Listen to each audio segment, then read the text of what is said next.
It was supposed to be an ordinary day in the courtroom. The usual routine of attorneys presenting arguments, witnesses taking the stand, and the judge presiding over it all. But this one had the air of something different from the start. A tension that hung heavy, a sense that something was about to shift in a way no one expected. Seated at the defendant's table was 16-year-old Jason Miller, a lanky, wide-eyed teenager who looked more like someone who'd be tinkering with video games than sitting in court. His face was pale but determined, the kind of expression that told you he wasn't going to back down, even if the odds weren't in his favor. Jason had been charged with trespassing and vandalism, crimes he swore he didn't commit. But his word alone wasn't enough, not when the police report painted a very different picture. On the other side of the courtroom stood Officer Daniel Hayes, a seasoned cop with a spotless record, or so it seemed. Hayes was the prosecution's star witness, the man whose testimony could make or break the case. With his crisp uniform and steady gaze, he exuded authority, the kind of presence that made jurors nod along without question.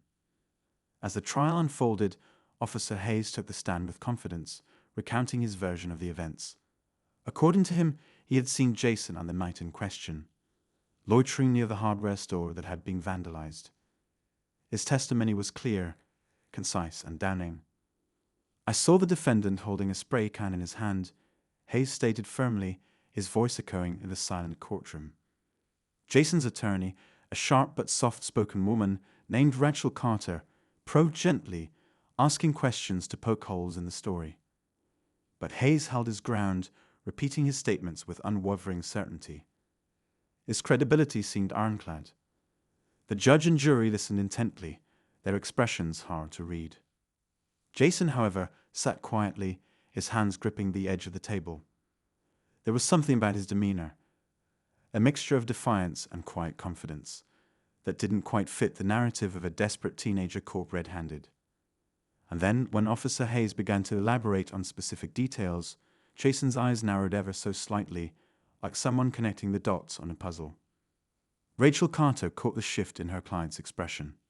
Leaning over, she whispered, "What is it, Jason?" He hesitated, glancing around the room before finally responding, his voice barely audible.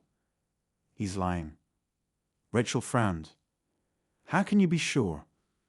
Jason reached into his pocket and pulled out his phone. "I recorded it," he said simply. Rachel froze, the weight of those 3 words hitting her like a freight train. She wasn't expecting this, not from a teenager she'd pegged as honest, but perhaps a little naive. "What do you mean you recorded it?" Jason's voice grew steadier, his confidence returning as he explained. "The night they said I was there, I was on the other side of town. I saw Hayes at the diner.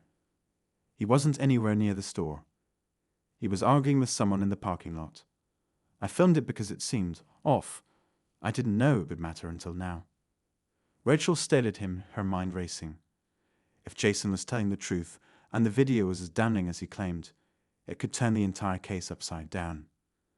But introducing such evidence this late in the trial, it was a gamble, a huge one. And yet, what choice did they have? As Rachel requested a brief recess to review the footage, the courtroom buzzed with murmurs. Jason's unexpected revelation had shifted the dynamic entirely, but there was still so much left unanswered. Was the video as clear-cut as Jason believed? Would it be enough to expose Officer Hayes if he truly was lying under oath? And most importantly, how far would someone go to protect their reputation if they were cornered? The judge granted the recess, giving Rachel and Jason a chance to huddle over the phone in a small conference room. Jason's hands trembled slightly as he played the video, the screen flickering to life. The footage wasn't perfect, shaky and grainy, like most recordings taken in the heat of the moment, but it was enough. Enough to show Officer Hayes standing in the diner parking lot, his face illuminated by the dim glow of a streetlight, arguing with a man Jason didn't recognize. The timestamp on the video, it matched the exact time Hayes claimed he was chasing Jason through the alleyways near the hardware store. Rachel's heart pounded as she replayed the clip, her mind already crafting a strategy. But they weren't out of the woods yet. Introducing the video could provoke a backlash, and she knew Hayes wouldn't go down without a fight. The stakes had just been raised, and the path ahead was riddled with uncertainty. As they returned to the courtroom, all eyes were on Jason and Rachel. The tension was palpable, the kind of moment where you could almost hear the collective inhale of anticipation. The judge's gavel echoed, calling the court back to order. Rachel stood, her voice steady but tinged with urgency. "Your Honor, the defense would like to introduce new evidence into the record." The room erupted into whispers again, the atmosphere electric with suspense. Officer Hayes' expression barely shifted, but there was a flicker of something in his eyes, something like doubt or maybe fear. Jason sat straighter in his chair, the determination in his posture unmistakable. The story was far from over, and the truth. It was about to come crashing into the courtroom in a way no one could have predicted. The courtroom fell into a tense silence as Rachel Carter handed the phone to the bailiff, who carried it to the judge. All eyes were glued to the bench as the judge reviewed the video, his face impassive. Jason sat rigid in his chair, his hands clenched together tightly in his lap. He didn't dare glance at Officer Hayes, but he could feel the weight of his presence across the room. Rachel used the moment to steady herself. This wasn't her first time dealing with high-pressure situations, but it was the first time her case hinged on evidence introduced so late in the game. The stakes were already high, but now they were astronomical. If the video didn't hold up, Jason's credibility and her career could take a massive hit. As the judge finished watching, he adjusted his glasses and looked at the prosecution. "Counselor, have you been made aware of this evidence?" he asked, his tone neutral but firm. The prosecutor, a stern woman named Linda Graves, stood, her gaze sharp. "No, Your Honor. This is the first I'm hearing of it." She glanced at Rachel, her expression a mixture of irritation and curiosity. "The timing is unusual." Rachel stood to respond. "Your Honor, the defense only became aware of this evidence during today's proceedings. My client informed me of its existence after Officer Hayes' testimony. Given its relevance, we believe it is crucial to the case." The judge nodded slowly, his expression unreadable. "Very well. Let's proceed cautiously. I'll allow the jury to view this evidence, but I'll remind everyone that its late submission will be considered when weighing its credibility." The bailiff handed the phone to the courtroom technician, who prepared to project the video onto the screen.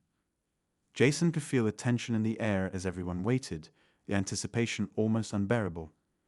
His heart raced as he stole a quick glance at Officer Hayes. The officer's face was stoic, but there was something in the tightness of his jaw, the way his hands rested too stiffly on the stand, that suggested he was feeling the pressure. When the video began to play, the grainy footage filled the screen. The audio was faint, but clear enough to catch snippets of an argument. Officer Hayes stood in the parking lot, gesturing angrily at a man whose face was partially obscured by shadows.